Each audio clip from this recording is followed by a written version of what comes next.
नमस्कार.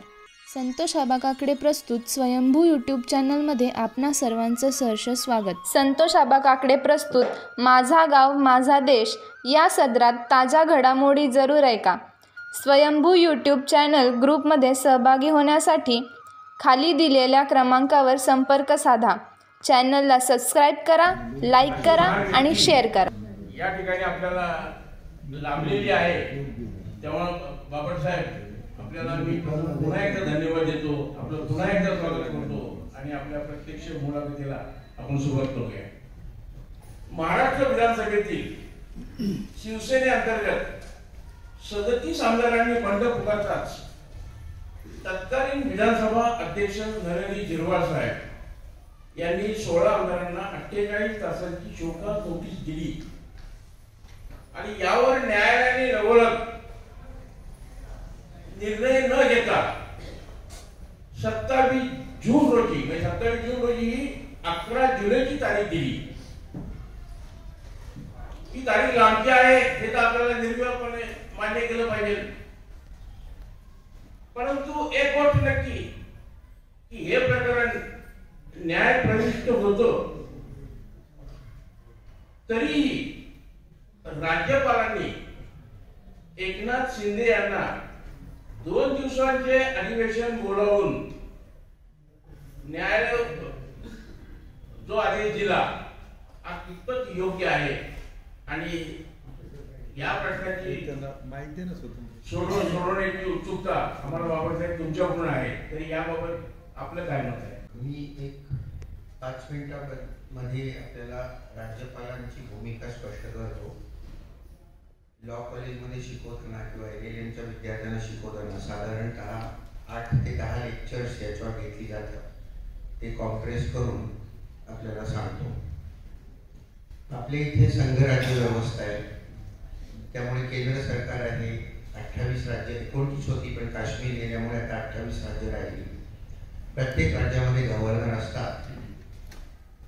ज्यावेळी आपली राज्यघटना लिहिली गेली त्यावेळी 30, 31 मे आणि 1-2 जून 49 4 दिवस 34 लोकांनी याच्यावर चर्चा केली आहे आणि गव्हर्नरचं पद निर्माण झालं आहे.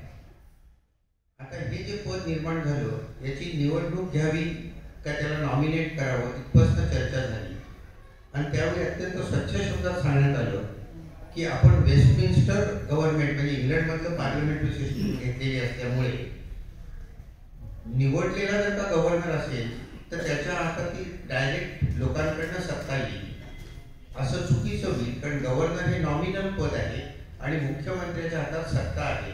जसं इंग्लंडमध्ये पंतप्रधानांच्या हातात सत्ता आहे आणि राणी हे नॉमिनल पद आहे, तशीच पोझिशन आहे. यावर एकमत झालं आणि नॉमिनेशनचं हे जे कलम आहे ते घालण्यात आलं. त्यावेळी आपल्या महाराष्ट्राचे जे मुख्यमंत्री होते पूर्वी BG खेर त्यांनी असं म्हटलं, म्हणजे इलेक्शन कमिशन आयोगामध्ये असं म्हटलं की चांगला गव्हर्नर आला तर चांगली गोष्ट आहे, पण केंद्रात एक सरकार असेल आणि राज्यात दुसऱ्या पक्षाचं सरकार असेल तर हा गव्हर्नर मिस्चीफ करू शकतो. हे त्यांचे शब्द आहेत, माझे शब्द नाही आहेत. परंतु असं सांगण्यात आलं की नाही सज्जन लोक येतील राजकारणामध्ये आणि मिस्चीफ करणार नाही असं त्यावेळी बोलणं झालं. आता काय झालंय, गव्हर्नरची अपॉइंटमेंट जी आहे ती 155 कलमाखाली राष्ट्रपतींकडनं केली जाते आणि किती वेळ ते पदावर राहतात तर during the pleasure of the president, म्हणजे प्रेसिडेंट त्यांना कधी काढू शकतो. इथे एक गोष्ट लक्षात घ्या की प्रेसिडेंट 74व्या कलमाखाली पंतप्रधानांच्या सल्ल्यानुसार वागतो. त्याला इतर निर्णय घेण्याची परवानगी नाही. हे कलम फार स्वच्छ आहे. तिथे असं लिहिलंय ही शॅल ऍक्ट अकॉर्डिंगली, म्हणजे तो जर का वेगळं काही वागला तर तो घटनाभंग होईल आणि 61 कलमाखाली महाअभियोग करून त्याला काढून टाकता येईल राष्ट्रपतींना. तसं गव्हर्नरचं नाहीये. मुख्यमंत्र्यांचा सल्ला त्या अर्थाने गव्हर्नरवर बंधनकारक राहत नाही ज्या अर्थाने पंतप्रधानांचा सल्ला राष्ट्रपतींवर बंधनकारक राहतो. याचा अर्थ काय झाला, सोपा अर्थ आहे, 10वी डतल्या मुलाला सुद्धा कळेल की राज्यपाल जे आहेत त्यांची नेमणूक पंतप्रधान करणार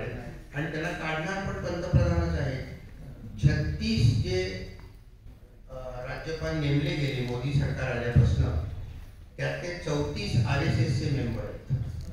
तेव्हा हे इतकं राजकीय आहे आणि इतकं उघड आहे की हे कळायला काही फार बुद्धिमत्ता लागत नाही.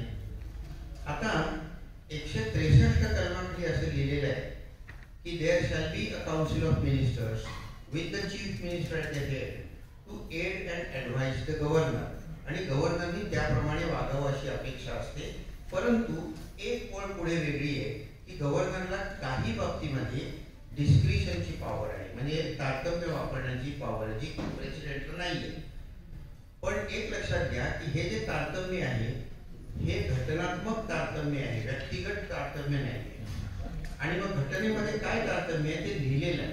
उदाहरणार्थ, शेजारच्या केंद्रशासित प्रदेशाचा कारभार त्याच्याकडे असेल तर त्यासाठी या मुख्यमंत्र्याचा सल्ला घ्यावा लागत नाही.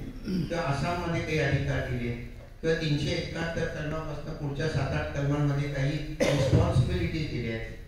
किंवा आपल्याला माहिती आहे की राष्ट्रपती राजवटीची जर का शिफारस करायची असेल तर ते तारतम्य आहे राज्यपालांचं.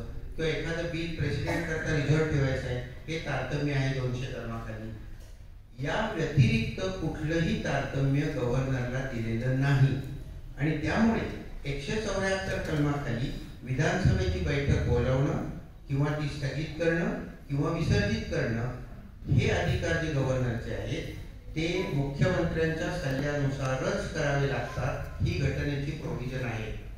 आता प्रश्न असा उत्पन्न होतो, आता मला यांनी विचारले त्यामुळे, की आता ही जी विधानसभेची अधिवेशन ट्रस्ट कशा करतात असेल बोलवलं जे त्याच्यामध्ये मुख्यमंत्र्यांना तर विचार करणे उघडच आहे.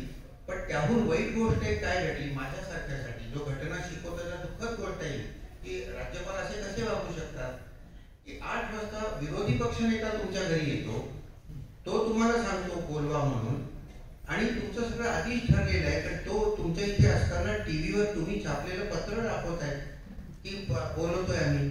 म्हणजे तुम्ही मुख्यमंत्र्याला तर नाहीच विचारलं, पण ऑपोजिशन लीडरला बोल, आणि त्याच्या आधी पत्र झालंय. म्हणजे तुम्हाला दिल्लीहून ऑर्डर आली होती काय पत्र छापण्याची.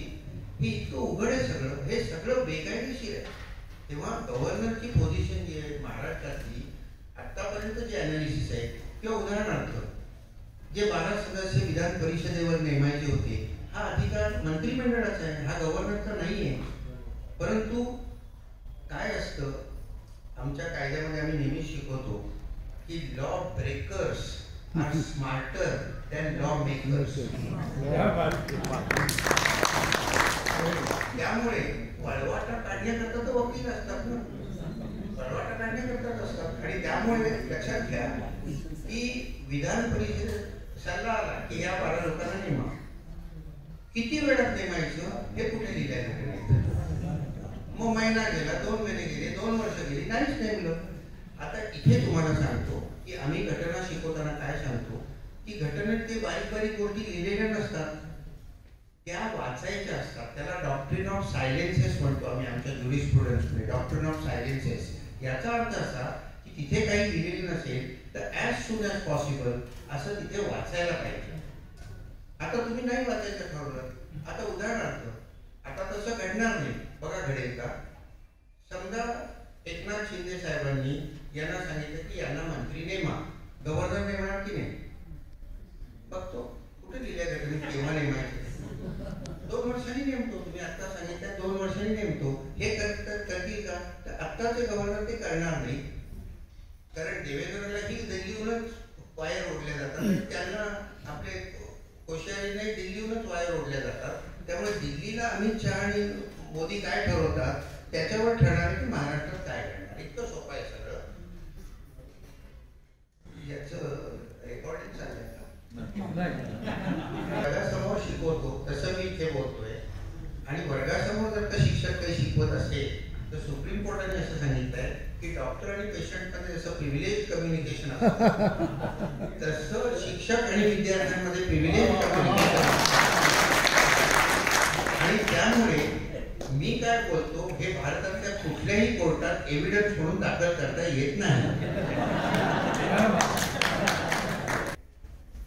आणि यात मतभेद असू नयेत किंवा असले तर कमीत कमी असावे, याच उद्देशाने सर्वोच्च न्यायालयाने आताच कॉन्स्टिट्यूशनल बेंचची स्थापना करण्याचा निर्णय घेतलेला असावा असं वाटतं. याबाबत बापटसाहेब आपलं काय केली जाते त्यावेळी ते चीफ जस्टिसचा सल्ला घेतात, जजेस नेमताना वगैरे वगैरे.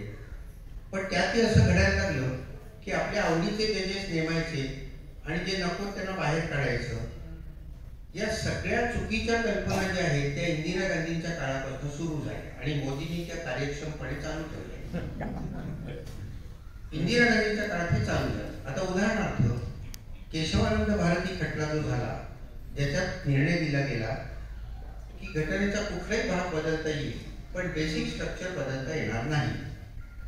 आता याला ज्यांनी विरोध केला, शेलर ग्रोवर वगैरे असे जजेस होते, चीफ जस्टिस होणार होते ते सिनियरिटीनी, पण इंदिरा गांधींनी त्यांना नेमलं नाही. किंवा आणीबाणीचा काळ घेतला, त्यावेळी तर आपलं सुप्रीम कोर्ट एक्झिक्युटिव्हच्या इतक्या प्रचंड दबावाखाली आलं की एक असा खटला चालू झाला की 352 कलमाखाली राष्ट्रीय आणीबाणी जर का जाहीर झाली तर जगण्याचा अधिकार राहतो का नाही राहत, का तो सस्पेंड करता येतो. तर 5 पैकी 4 जजेसने सुप्रीम कोर्टाने सांगितलं की सस्पेंड करता येतो.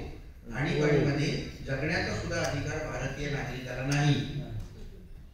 त्यात आता जे चंद्रचूड त्यांचे वडील पण होते, त्यांचे वडील त्यांनी जेव्हा नंतर SP कॉलेजमध्ये भाषण दिलं, जे मी स्वतः हजरच होतो त्यामुळे ऐकू नाही आहे, त्यात ते असं म्हणाले की माझा निर्णय चुकला होता, I should have put in my papers at that time. पण हे नंतर सुचलेलं शहाणपण आहे. जेव्हा ते जज होते त्यावेळी ते प्रभावाखाली एक्झिक्युटिव्हच्या आले होते. एकच जज होता खन्ना नावाचा, ज्यांनी सांगितलं की नाही, आणीबाणीत सुद्धा जगण्याचा अधिकार काढून घेता येणार नाही.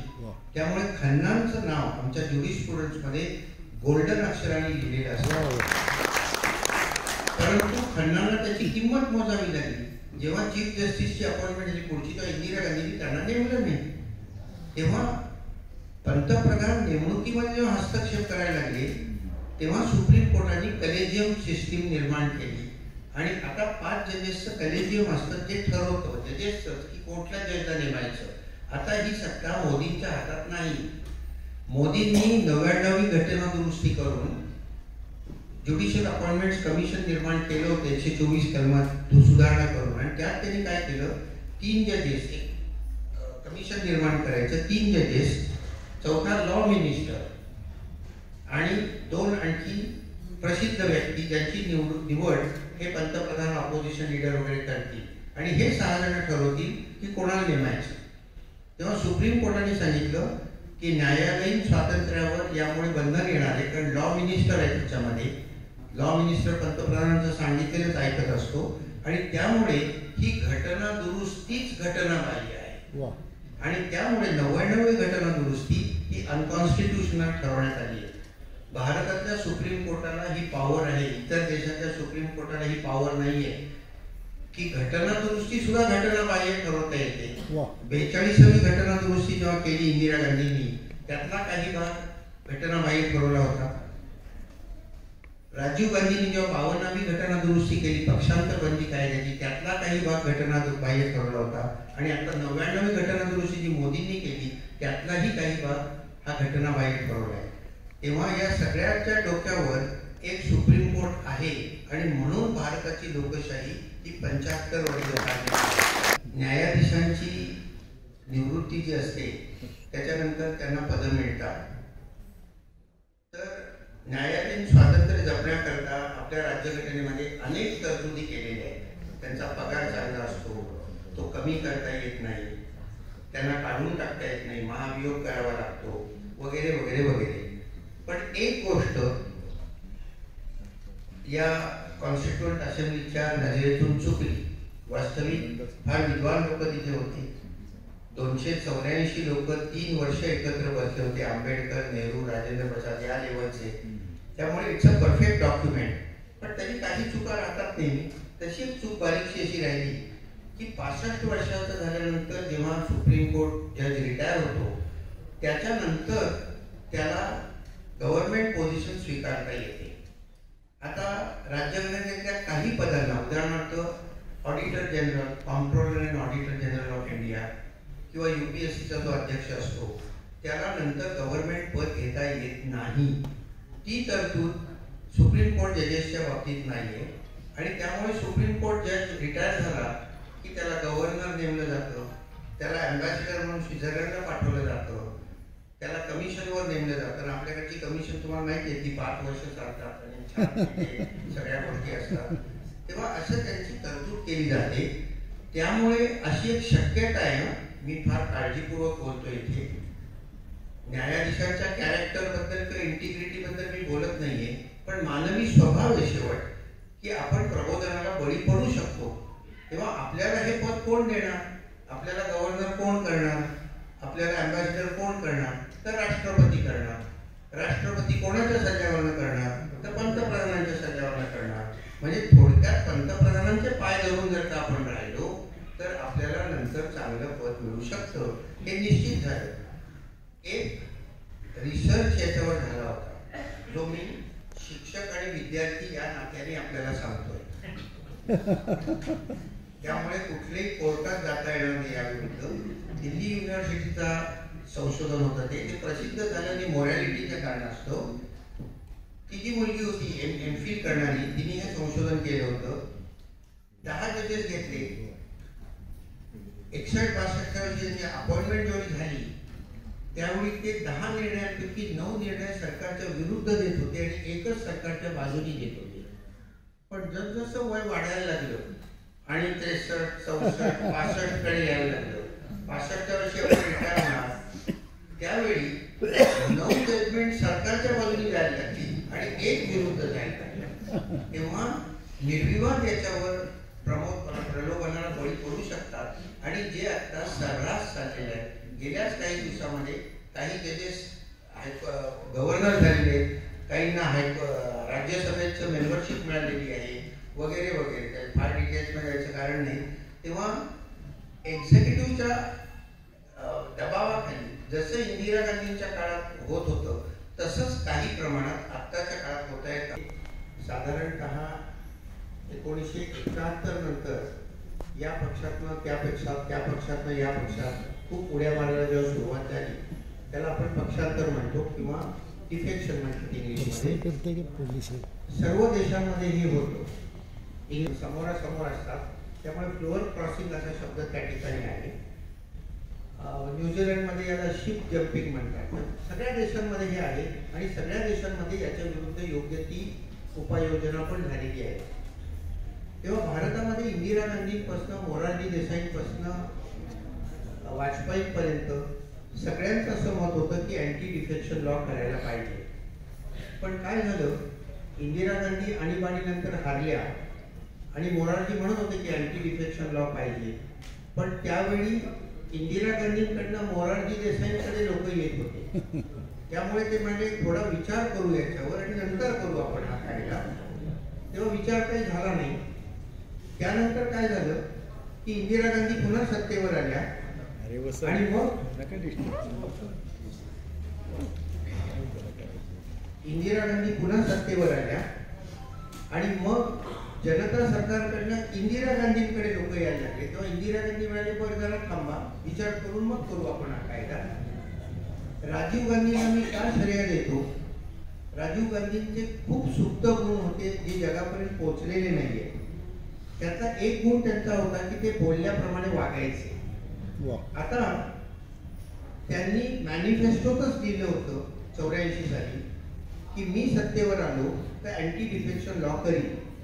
ते सत्तेवर आल्यानंतर 2 महिन्यामध्ये घटना दुरुस्ती करून 52वी घटना दुरुस्ती करून हा अँटी डिफेक्शन लॉ तिथे आणण्यात आला.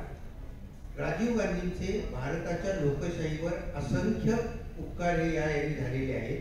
एक उपकार खूप झाले. तुमच्या सगळ्यांच्या हातात जे मोबाईल फोन आहे या सगळ्याची सुरुवात सॅम पिट्रोडा नावाचा त्यांचा ॲडवायझर होता आणि टेलिकम्युनिकेशन मध्ये आपण वर गेलो नाही तर भारत सुपर पॉवर होऊ शकणार नाही असं त्यांचं मत होतं.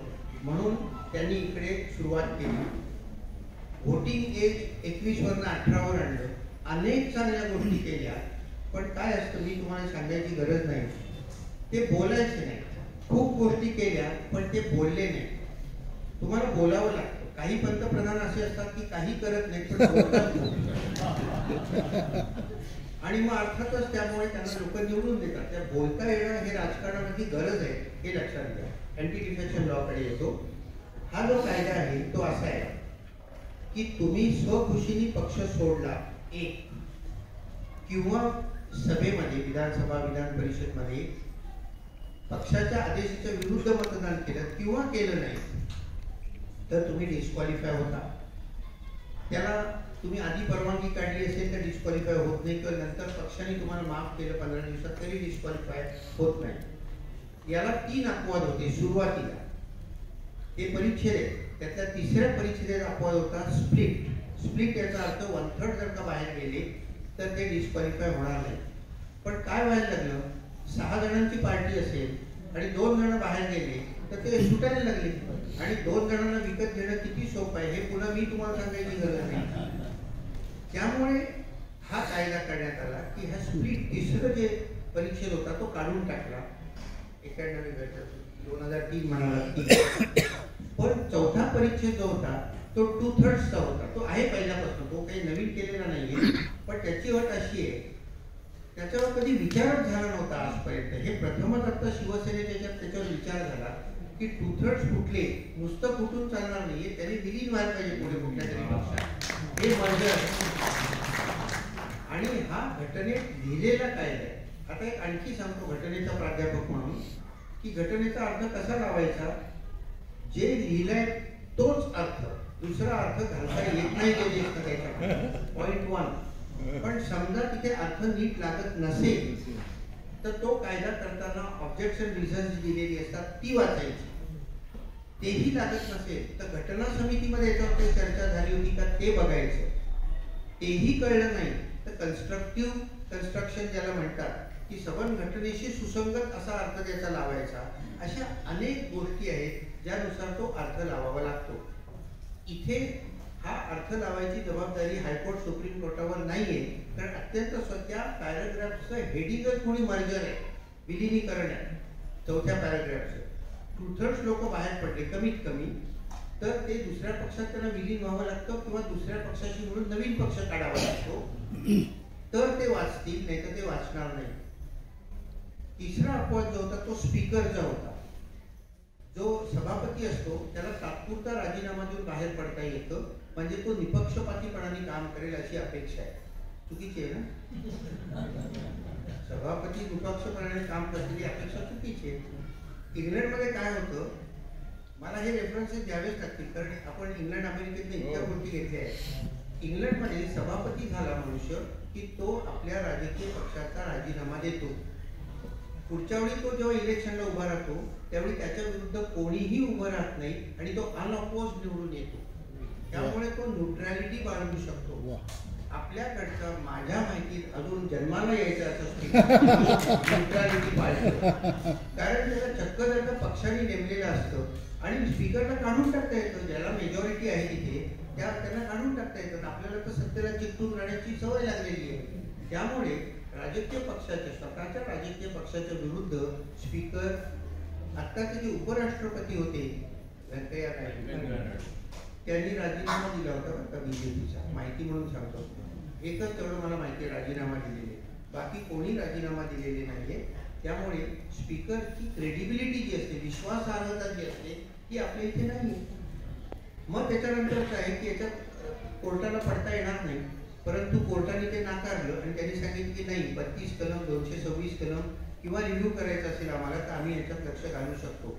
असा हा समान कायदा आहे. आता महाराष्ट्राकडे येतो मी. तुमच्या मनात खूप प्रश्न असतील किंवा माझ्याही मनात खूप प्रश्न आहेत की जेव्हा हे शिवसेनेचे काही आमदार जे बाहेर पडलेले, ज्यांच्यावर त्यांना काढून टाका, त्यांनी पक्षाच्या विरुद्ध गेलेले असा आरोप जो केला, हा विधानसभेत मतदान केल्याबद्दल केलेला नाहीये. हा त्यांनी विलिंगली पक्ष सोडला म्हणून केलेला हा आरोप जो आहे तो आहे. आणि हा जो आरोप आहे हा करण्याचा अधिकार जो आहे तो ओरिजिनल पॉलिटिकल पार्टीला म्हणजे शिवसेनेला आहे, शिंदे गटाला नाहीये. घटनेप्रमाणे हा अधिकार शिवसेनेला आहे. आणि त्यांनी जर का सांगितलं की यांनी त्यांची वर्तणूक जी आहे बाहेरची ती पक्ष सोडल्याची वर्तणूक आहे, याला डेरिव्हेटिव्ह इन्फ्लुएन्स म्हणतात, तो काढता येतो सुप्रीम कोर्टाला. आणि त्यामुळे हे 16 आमदार जे आहेत हे डिस्क्वालिफाय, 16 जे काय असेल नंबर तो डिस्क्वालिफाय व्हायला पाहिजे. इथे एक कायद्याचं अति महत्वाचं तत्व तुम्हाला सांगतो, त्याला doctrine of x post facto म्हणतात. म्हणजे त्यावेळी घडलं त्यावेळी जो कायदा असेल, एखाद्याने खून केला त्यावेळी जर का फाशीची शिक्षा असेल तर फाशी देता येते. पण त्यावेळी समजा जन्मठेपेची शिक्षा असेल आणि नंतर फाशीची शिक्षा केली असेल त्या गुन्ह्याला तर त्याला जन्मठेपच द्यावी लागते. एक्स पोस्ट फॅक्टो डॉक्ट्रिन म्हणतात त्याला. त्या 16 लोकांनी जे सोडलं त्यावेळी शिवसेनेने घेतलेला जो निर्णय आहे तो अंतिम आहे. त्यांच्या स्पीकरने घेतलेला निर्णय आहे तो अंतिम आहे. याच्यात काही मॅलाफायडेस असेल तर सुप्रीम कोर्ट तो निर्णय बदलू शकतो. आता मॅलाफायडेस आहे की नाही हे सुप्रीम कोर्ट ठरवेल, मी आता त्याच्यावर बोलत नाही. परंतु पुढचा जो यांचा प्रश्न होता की हे कॉन्स्टिट्यूशन बेंचकडे द्यायचं का, तर मी हे गेले महिनाभर सांगतोय की हे कॉन्स्टिट्यूशन बेंचकडे द्यायलाच पाहिजे. याचं कारण असं की आतापर्यंत स्वातंत्र्य काळामध्ये 75 वर्षात सुप्रीम कोर्टाने जे अति महत्वाचे निर्णय दिले, मग केशवानंद भारत केस, गोलकनाथ केस हे म्हणाले, त्यानंतर इंद्रसारी केस असेल, बोमई केस असेल, असे जर का 20-25 अति महत्वाचे तुम्ही खटले काढले त्याच्यात हा खटला येणार आहे. याचं कारण असं की याच्यावर भारताची भावी लोकशाही कशी असणार हे ठरणार आहे. अँटी डिफेक्शन लॉ जो आहे तो सुधारायला पाहिजे आणि त्यातनं 2/3 ते पळून जात आहेत ते पण काढून टाकायला पाहिजे. जसं 1/3 काढून टाकलं तसं 2/3 पण काढून टाकायला पाहिजे. तुम्हाला पक्ष सोडायचा असेल राजीनामा द्या, बाहेर जा आणि स्वतःच्या बळावर पुन्हा निवडून या. तुम्ही तोच पक्षाच्या तिकिटावर निवडून यायचं आणि विधानसभेत गेल्यावर म्हणायचं आम्ही शिवसेना आहोत, हे करता येणार नाही. अशी शिवसेनेची राज्यघटना आहे जी इलेक्शन कमिशनकडे रजिस्टर्ड असते. इलेक्शन कमिशन जे निर्णय देतो तो ऐक्यू गोष्टींवर देत नाही. त्यांची जी राज्यघटना आहे त्याची म्हणजे शिवसेनेची जी घटना आहे त्याच्याशी निगडीत असा तो निर्णय लागतो. पण काही दिवसांपूर्वी मी सुप्रीम कोर्टाचा निर्णय काय लागेल हे प्रिडिक्ट करू शकत होतो आणि 25 ते निदान 24 माझे जे प्रिडिक्शन असायची ती बरोबर ठरायची. पण आता हे जे खानविलकर साहेबांनी दिलेला निर्णय आहे की कोणाच्याही घरात घुसा, कोणालाही अटक करा, कोणाची प्रॉपर्टी जप्त करा, jail is the rule and bail is the exception, म्हणजे तुम्ही आपला जो कायदा आहे तो उलटा उभा करताय. Actually bail is the rule and jail is the exception हे कायद्यात जगभर आहे, आपल्याकडेच नाही जगभर आहे. हे असताना हे जे त्यांनी शेवटच्या 2 दिवसांमध्ये हा जो निर्णय दिला, शेवटच्या 2 दिवसात, तर आता मी बघतोय खानविलकर साहेबांना काय मिळतं हे मी फक्त तुम्हाला शिक्षक आणि विद्यार्थी म्हणून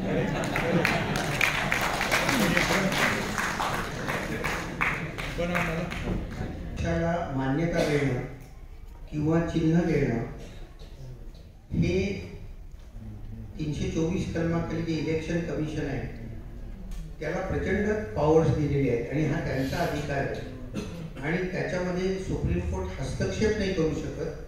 परंतु हा महत्वाचा निर्णय लागेपर्यंत याच्यावर निर्णय देऊ नका अशी सूचना देऊ शकतं. इलेक्शन कमिशन एक तर ते चिन्ह शिवसेनेला देऊ शकतं किंवा इव्हन शिंद्यांना देऊ शकतं किंवा ते गोठवू शकतं, दॅट कॅन बी फ्रोझन, आणि मग नवीन चिन्ह दोन्ही पक्षाला दिली जातात. त्यासाठी उद्धव ठाकरेंना सिद्ध करावं लागेल की शिवसेना अजून त्यांचीच आहे. ते या क्षणाला सिद्ध करणं अजूनही शक्य आहे असं मला वाटतं. आणि शिंदे गटाला जरी ते म्हणत असतील की आम्ही शिवसेनाच आहोत तरी त्याला कायद्याचा आधार काही नाहीये. बोलायचं म्हणून ते बोलतात. आपले राजकीय नेते नेहमीच बोलायचं म्हणून बोलतात. आता उदाहरणार्थ आता कोण मिनिस्टर आहे त्यांच्यावर आरोप होते आणि मिनिस्टर तर राठोड यांच्यावर जे आता आरोप झाले मी तो खटला वाचलेला नाहीये, पण आता मी काल संध्याकाळी टीव्हीवर बघत होतो. गेल्या वर्षी देवेंद्र फडणवीसांनी भाषण केलेलं दाखवत होते तिथे आणि ते इतक्या जोराजोरात बोलत होते उद्धव ठाकरेंशी की काय तुमच्या इथे असा हा मंत्री तुम्ही नेमलाय, तुमच्याकडे पुरावा आहे, हे आहे, ते आहे, व्हिडिओ टेप्स आहेत, याला ताबडतोब मंत्री पदावरनं काढून टाका. हे वर्षापूर्वीचं बोलणं आहे यांचं. आणि आज त्याला त्यांनी मंत्री नेमलं. तेव्हा राजकीय लोक काय बोलतात त्याचे फार सिरियसली तुम्ही घेऊ नका. बोलत असतात जसं फिरेल वारा जसा फिरेल तसं ते फिरतात. असो, एक महत्वाची गोष्ट लक्षात घ्या, ज्याच्याकडे मी शेवट येतो. यांचे प्रश्न संपले की मी त्याच्याकडे येतो. की आपण आपल्या इथे संसदीय लोकशाही असं म्हणतो. याचं कारण संसद हा सगळ्यात महत्वाचा भाग त्यावेळी धरला गेला होता ज्यावेळी आपली राज्यघटना लिहिली गेली. आणि इंग्लंडमधनंच आपण ती घेतली. इंग्लंडमध्ये पार्लमेंटरी डेमोक्रेसी आहे. पण आता काय व्हायला लागलंय की संसद हा महत्वाचा भाग राहिलेला नाही. 20व्या शतकामध्ये लेजिस्लेटरकडनं ही सत्ता जी आहे ती मंत्रिमंडळाकडे येते आणि मंत्रिमंडळाची ही सत्ता पंतप्रधानांकडे जाते. इंग्लंडमध्ये हेच घडतंय, भारतातही हेच घडतंय. आणि त्यामुळे इंग्लंडमधल्या टेक्स्ट कसा महत्वाचा आहे, सगळ्यात पुढचं राजकारण आपलं त्याच्यावर ठरणार असल्यामुळे तो कसा महत्वाचा आहे हे 5 मिनिटात मी शेवट तुम्हाला सांगतो. प्रश्न संपल्यावर. धन्यवाद.